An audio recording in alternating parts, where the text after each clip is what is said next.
안녕하십니까. 태경TV 형사 전문 정주섭 변호사입니다. 변호사님, 최근 상담 내용 중에서 많이 들어오는 상담이 그 성추행 관련 문의가 많습니다. 예. 그 중에서 손으로 스쳤을 때 과연 이거를 성추행으로 봐야 되는지 많이 억울해 하시는데요. 우리 구독자분들한테 오늘 시원하게 한 말씀 해주셨으면 고맙겠습니다. 결론적으로 추행이죠. 이런 범죄를 처벌하기 위해서 만든 범죄가 있습니다. 공중밀집장소 추행이라는 것인데요. 이 공중밀집장소 추행은 말 그대로 공중밀집장소에서 어떤 신체 접촉이 있으면 일단은 추행으로 본다, 이렇게 생각하시면 됩니다. 그러면 추행이라는 거가 광범위할 건데 이거를 어떤 식으로 봐야 되는 건가요, 그러면? 가장 일반적으로 말씀드리면 성적 수치심이나 혐오감을 일으키는 행위라고 말씀드릴 수 있는데, 문제는 법원은 이 추행을 개념을 상당히 넓게 해석하고 있다는 거거든요.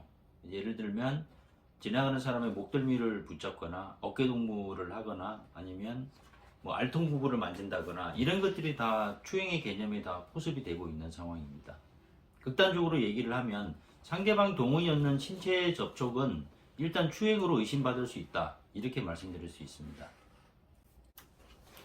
그러면 변호사님, 이 지하철이나 복잡한 버스 안에서 실수로 자신의 손이 옆 사람의 엉덩이를 닿았을 때도 추행으로 보게 되는 건지요? 일단 객관적으로는 추행으로 의심이 되죠. 근데 추행이라고 하는 것은 고의로 만져야 되는 것이거든요. 근데 피해자가 나 성추행 당했다라고 얘기를 하면 의심받는 사람 입장에서는 나는 실수였습니다, 이렇게 얘기를 해야 되는 상황인데, 과연 실수였다는 것을 어떻게 입증할 수 있느냐, 그게 관건입니다. 지하철이나 버스를 이용하는 사람들은 언제든 그럼 추행범으로 다 의심받을 수 있는 부분이 생기는 건가요? 안타깝지만 그렇습니다.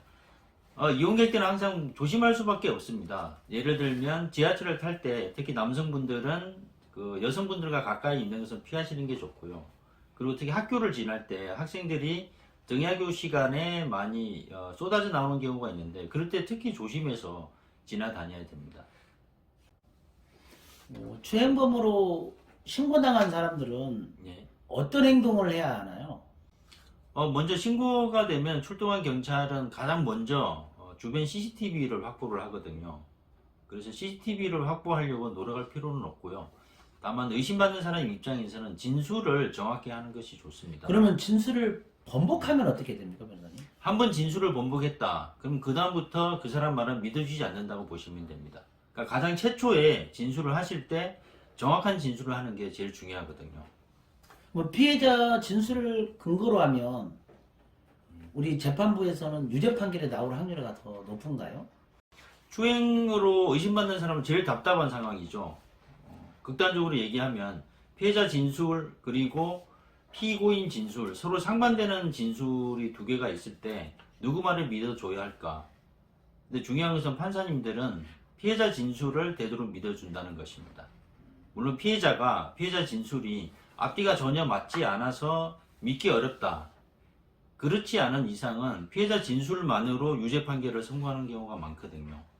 일관성을 유지해야 된다는 건가요, 변호사님? 예, 그렇습니다. 그래서 판결 선고 받으러 갈 때 제가 다른 사건 선고를 듣거나 하면 재판장님이 맨 먼저 하시는 말씀이, 피고인은 다투고 있는데 피해자 진술이 일관되고, 사실 그 한마디면 끝난 겁니다.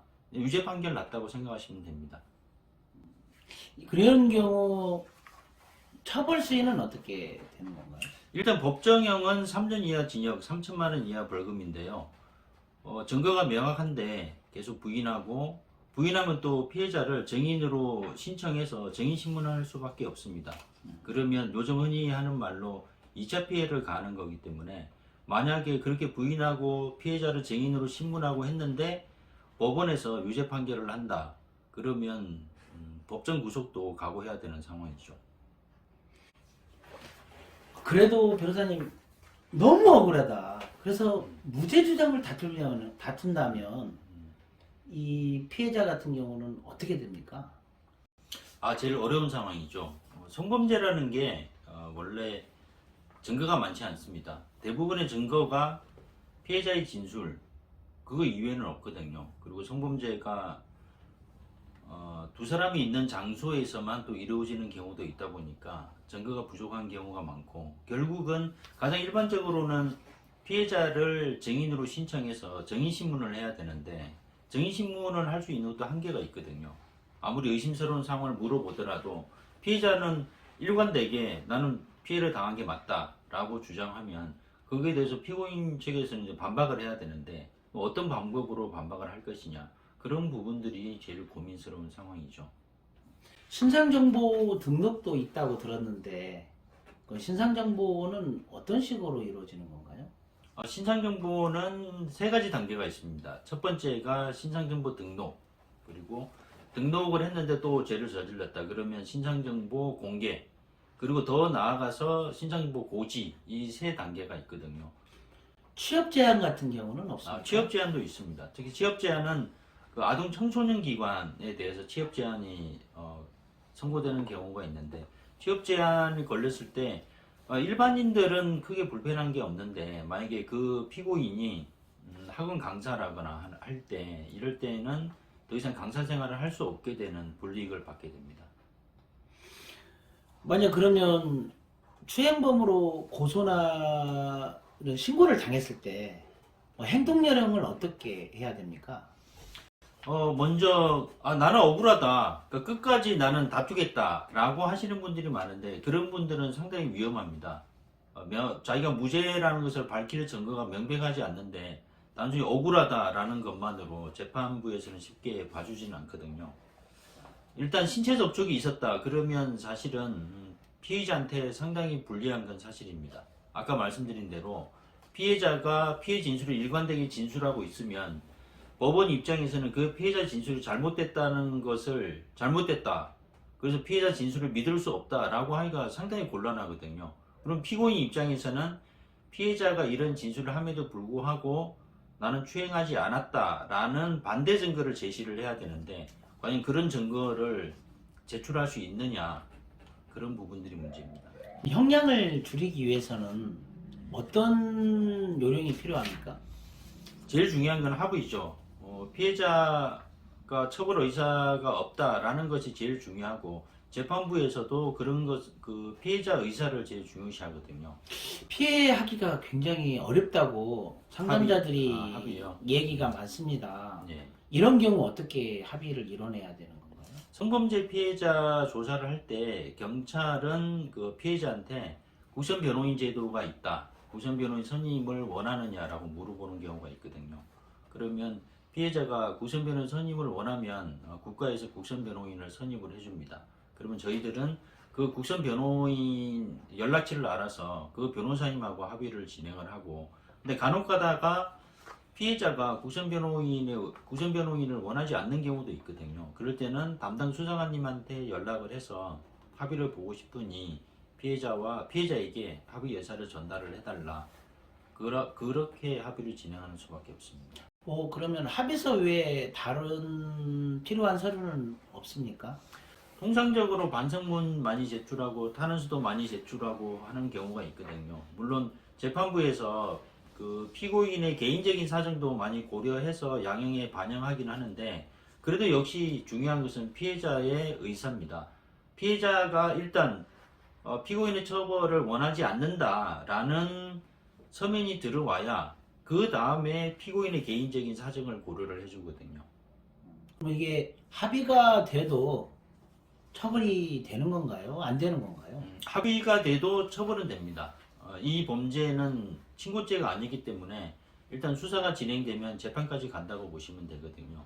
다만 수사 과정에서 합의가 되고 그 추행범이 초범이고 추행의 정도가 가볍고 그러면 검사님이 잘못은 했지만 이번 한 번은 용서해주겠다, 그런 의미에서 기소유예 처분을 해주는 경우가 있습니다.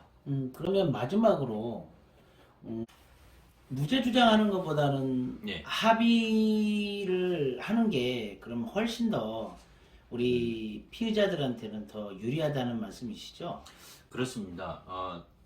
자기가 정말 억울해서 난 도저히 이 상태로 합의 못하고 나는 끝까지 나의 무고함을 입증을 하겠다 그러신 분도 계신데, 물론 그렇게 하시는 거는 상관이 없습니다만 현실도 중요하지 않습니까? 아까 말씀드린 대로 지금 재판 실무에서는 피해자의 진술을 상당히 중요시하고 있습니다. 피해자가 계속해서 피해 사실을 호소하고 있고, 그런데 피의자의 입장에서 자기의 결백함을 입증할 수 있는 증거를 제출하지 못하면 그냥 유죄 판결을 받는 거고, 잘못하면 법정 구속까지 이어질 수 있거든요. 그래서 무죄 주장하시는 것도 좋지만 그 무죄 주장을 입증할 만한 증거가 명확하지 않다면 피해자와 일단 합의를 하는 것이 좋은 방법입니다. 공중 밀집 장소 추행에 대해서 간단히 말씀드렸습니다. 앞으로 다른 성범죄에 관해서도 오늘처럼 간단히 정리한 영상을 올릴 계획인데요. 이 영상을 시청하신 분들도 댓글로 궁금하신 점을 남겨주시면 주제 선정하는데 참고하도록 하겠습니다. 시청해주셔서 고맙습니다. 감사합니다.